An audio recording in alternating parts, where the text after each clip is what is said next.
Hello friends, welcome back. आज तक हमने सेकंड चैप्टर पढ़ा था। सेकंड चैप्टर है वो हमारा कंप्लीट हो चुका है। आज हम स्टडी करेंगे chapter number 3, fibre to fabric. Fibre to fabric जो चैप्टर है उसके अंदर जब आप 6th स्टैंडर्ड में होंगे वहां भी आपको फाइबर टू फैब्रिक चैप्टर आया था और उसमें आपने कई सारी चीजें सीखी थी। आपको पता है कि डिफरेंट टाइप्स के फाइबर्स होते हैं। तो पहले हम थोड़ा बहुत 6th स्टैंडर्ड का रिवीजन कर लेते हैं, उसके बाद हम हमारा चैप्टर कंटिन्यू करेंगे।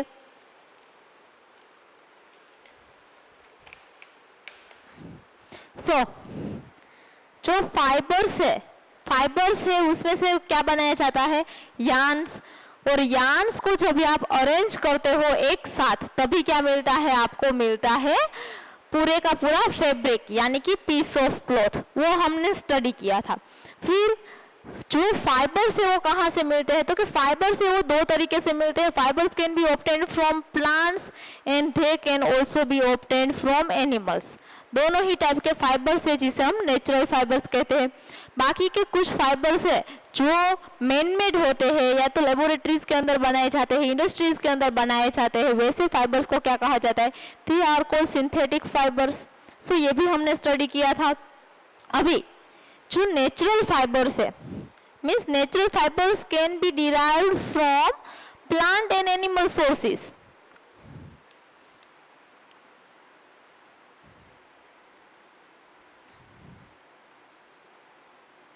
Natural fibers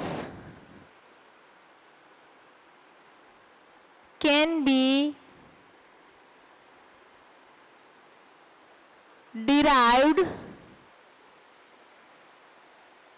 from plants and animal। अभी जो प्लांट में से जो फाइबर्स आपको मिलते हैं वो कौन से है? तो कि वो जूट होता है, फ्लेक्स होता है, कॉटन के फाइबर से। वो फाइबर से आपको कहाँ से मिलेंगे? प्लांट्स में से। Cotton, jute and flax fibers can be obtained from plants। आप अलग अलग प्लांट्स में से, अगर आपके पास कॉटन बॉल है तो कॉटन बॉल में से आपको कॉटन का फाइबर मिलेगा।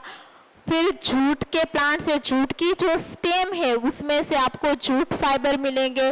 फिर ये जो फ्लेक्स है, फ्लेक्स फाइबर्स के भी प्लांट्स होते हैं और फ्लेक्स फाइबर भी फ्लेक्स प्लांट की स्टेम में से मिलता है। They are the fibres which can be obtained from plants. ये ऐसे फाइबर्स है जो हमें प्लांट्स में से मिलते हैं। वैसे ही अगर वूल एंड सिल्क, जो वूल और सिल्क फाइबर से वो एनिमल्स में से मिलते हैं। Wool and silk fibres can be obtained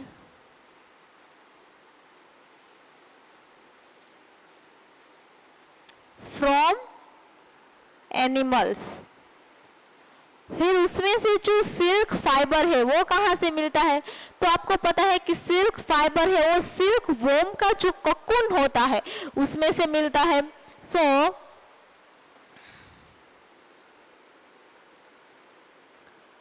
silk fibre can B obtained from the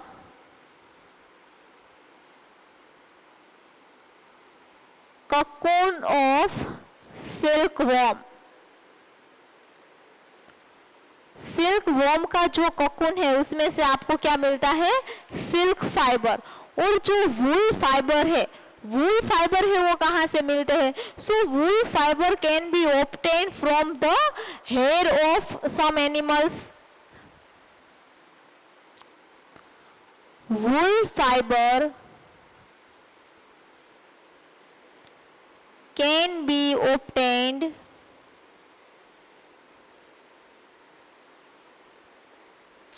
from the hair of some animals. So, हम यहाँ पे स्टडी करेंगे हमारे जो सिल्क एंड वूल, उसके बारे में हम स्टडी करेंगे, क्योंकि जब आप 6 स्टैंडर्ड में थे तभी आप 6 स्टैंडर्ड के अंदर आपने कॉटन और जूट दोनों के बारे में डिटेल में स्टडी किया था. हमने एनिमल्स फाइबर के बारे में स्टडी नहीं किया था. So in 7th standard we are going to study about animal fibers, the fibers which can be obtained from animals, and they are silk and wool. Silk and wool के बारे में हम स्टडी करेंगे. So सबसे पहले let's start with wool fibres. Wool के बारे में हम बात करते हैं.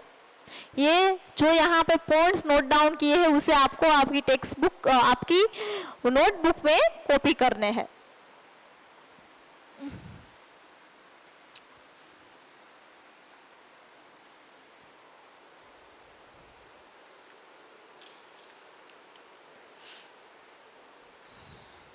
सो हेडिंग लगाओ वूल.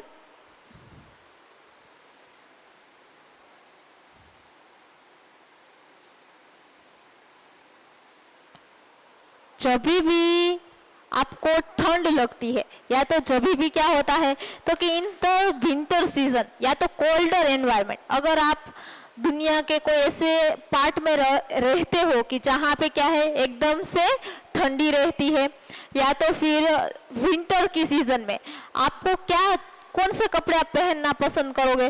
तो आप ऑब्वियसली कहोगे कि वूलन क्लॉथ्स, स्वेटर है, शॉल्स है. सो ये जो वूल से बने हुए कपड़े हैं वो ज्यादातर हम पहनना पसंद करते. क्यों? क्योंकि वो जो कपड़े हैं उसे हम गर्म कपड़े कहते हैं, जो हमारे बॉडी को ठंडी से बचाते हैं, ठंड से बचाते हैं. सो हम हमेशा गर्म कपड़े पहनने की ट्राई करते हैं. और वूलन क्लॉथ से वो क्या होते हैं तो कि वो हमारे बॉडी के टेम्परेचर को मेंटेन करते हैं. बाहर का जो टेम्परेचर जो ज्यादा कम हो गया है जिसकी वजह से हमें क्या लग रही है? ठंड लग रही है. सो उसी वजह से क्या होता है कि ठंड लगती है, बाहर का टेम्परेचर काफी कम है, तो जो ये गर्म कपड़े हैं वो हमें बाहर के टेम्परेचर से हमें आइसोलेट करते हैं और हमें ठंड कम लगती है. सो ये जो वुलन क्लॉथ्स है वो कैसे बनते हैं, वुलन फैब्रिक है वो कैसे बनता है, कहाँ से मिलता है, उसके बारे में हम आज स्टडी करेंगे. सो सबसे पहले वूल है वो आपको कहाँ से मिलेगा? So wool can be obtained from the fleece. जो मैंने आगे आपको सेंटेंस लिखाया था हेयर, हेयर यानी कि उसे फ्लीस कहा जाता है. सो लिखो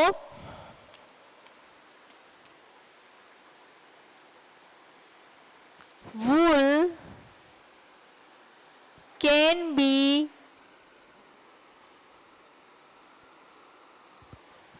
obtained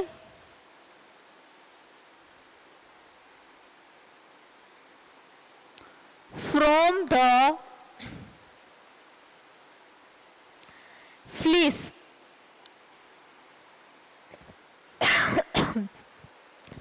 hair of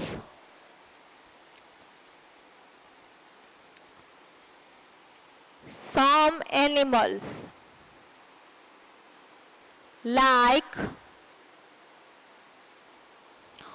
goats,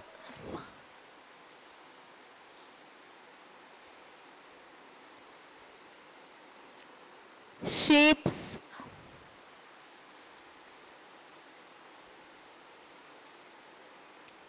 rabbits,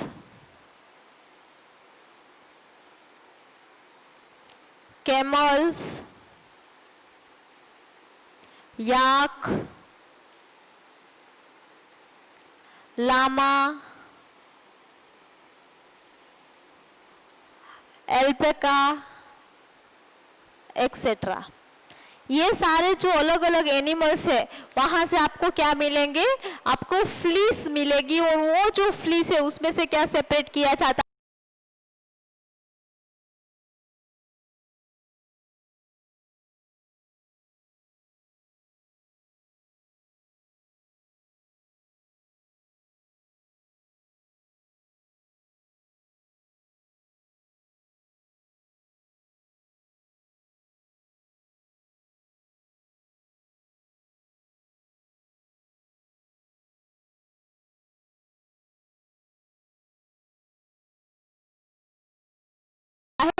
वूल को सेपरेट किया जाता है। अभी कभी आपको ऐसा कुछ क्वेश्चन हुआ है कि ये जो सारे के सारे एनिमल्स है उसके स्किन पर ये जो इतना हेयरी फर होता है वो क्यों होता है? कभी ऐसा आपने सोचा है क्या? तो कभी आपके दिमाग में ऐसा क्वेश्चन अराइज हुआ है कि ये सारे के सारे जो एनिमल्स है वो एकदम से उसके स्किन पर इतने सारे हेयर क्यों होते हैं? ये जो हेयर होते हैं वो क्या करेंगे, तो कि ये एनिमल को वो जो हेयर होते हैं उसके अंदर क्या हो, फिलअप हो जाएगी एयर, काफी ज्यादा अमाउंट में एयर है वो अंदर भर जाएगी, जिसकी वजह से ये एनिमल को बाहर की जो हीट है उसे क्या करेंगे, प्रोटेक्ट करेंगे।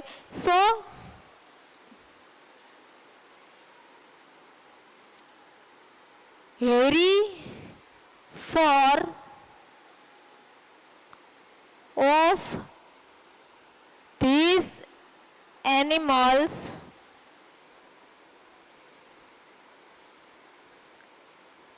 protects them from heat as a lot of air is trapped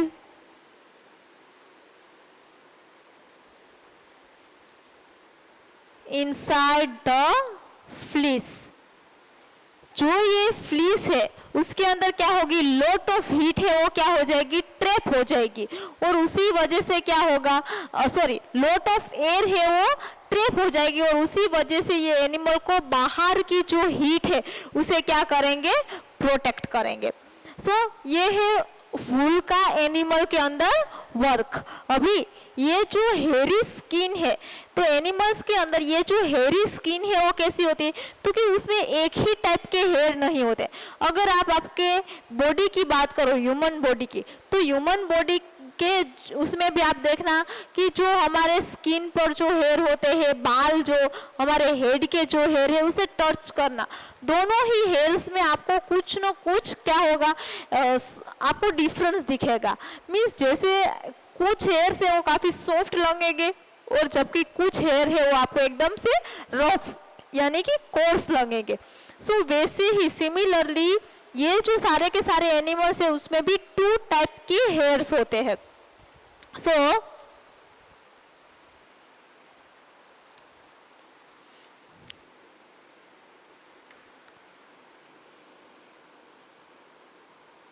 there are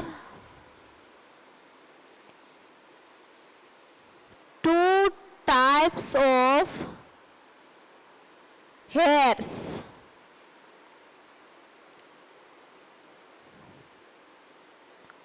on the fur of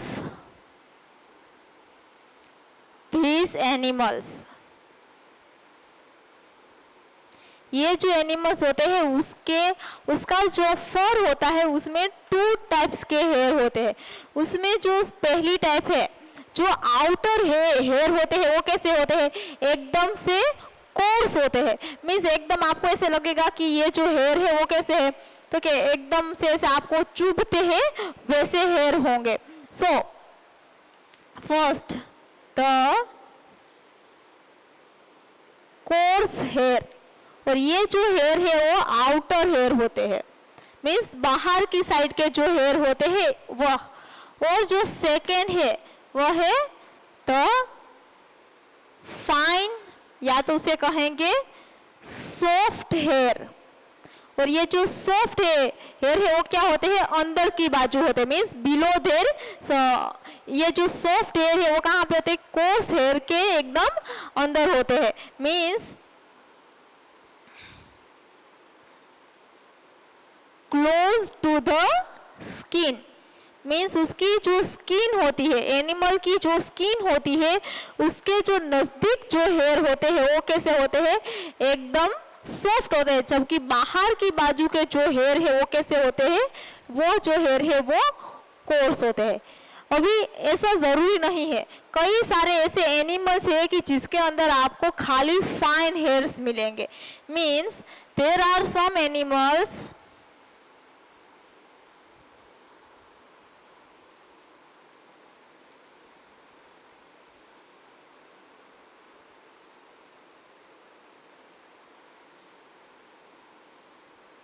which has only fine hairs। Means उसके पास खाली कैसे हेयर है? एकदम से फाइन हेयर है। और ये जो फाइन हेयर है उसका यूज किया जाता है फॉर मेकिंग वूल।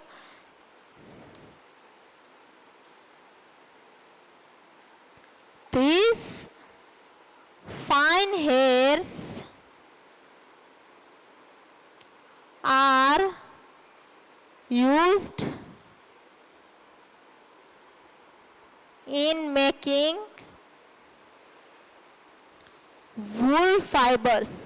वूल के जो फाइबर्स है वो बनाने के लिए ये जो फाइन हेयर है उसका क्या किया जाता है?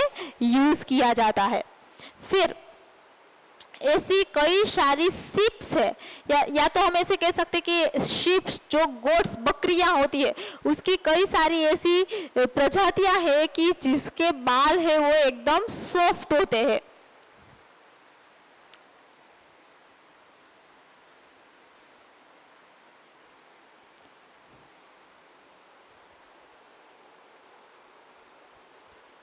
So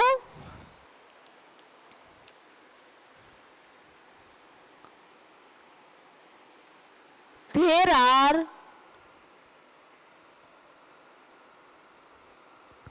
some special breeds of goats which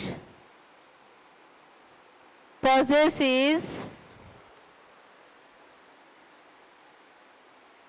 only fine hair। और वैसी गोट्स के बर्थ के लिए some special kinds of parents can be chosen. Means ये जो ऐसी ब्रीड गोट्स की ऑब्टेन करने के लिए स्पेशल काइंड ऑफ पेरेंट्स को चूज किया जाता है। सो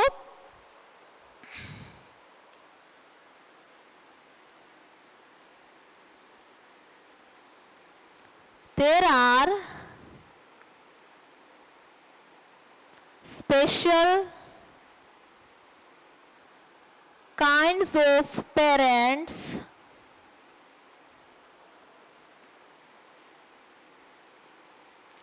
which can be chosen to give the birth of some special kind of breeds to give birth to such special breeds of goats। और उसी वजह से ये इस तरह की जो स्पेशल ब्रीड ऑफ गोट्स है उसके लिए स्पेशल काइंड ऑफ पेरेंट्स को क्या किया जाता है? चूज किया जाता है। ये जो प्रोसेस है कि जिसमें क्या किया जाता है कि ये जो स्पेशल काइंड ऑफ पेरेंट्स को चूज किया जाता है, ये जो प्रोसेस है उसे कहा जाता है selective breeding. The process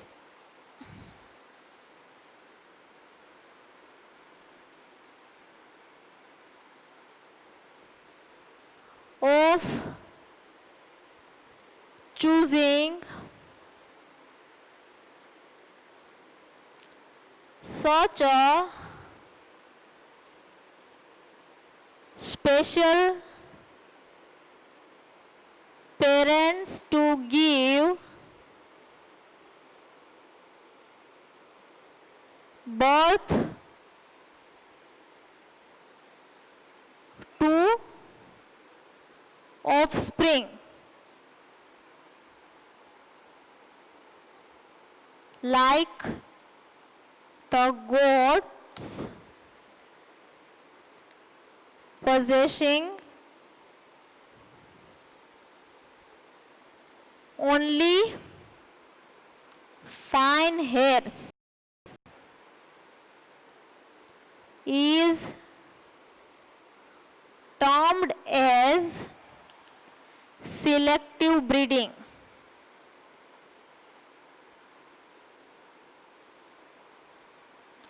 so ये जो प्रोसेस है कि जिसमें क्या किया जाता है तो कि स्पेशल काइंड ऑफ पेरेंट्स को चूज किया जाता है स्पेशल काइंड ऑफ ब्रीड को ब्रीड के ऑफस्प्रिंग के लिए. सो ये जो प्रोसेस है उसे क्या कहा जाता है सिलेक्टिव ब्रीडिंग.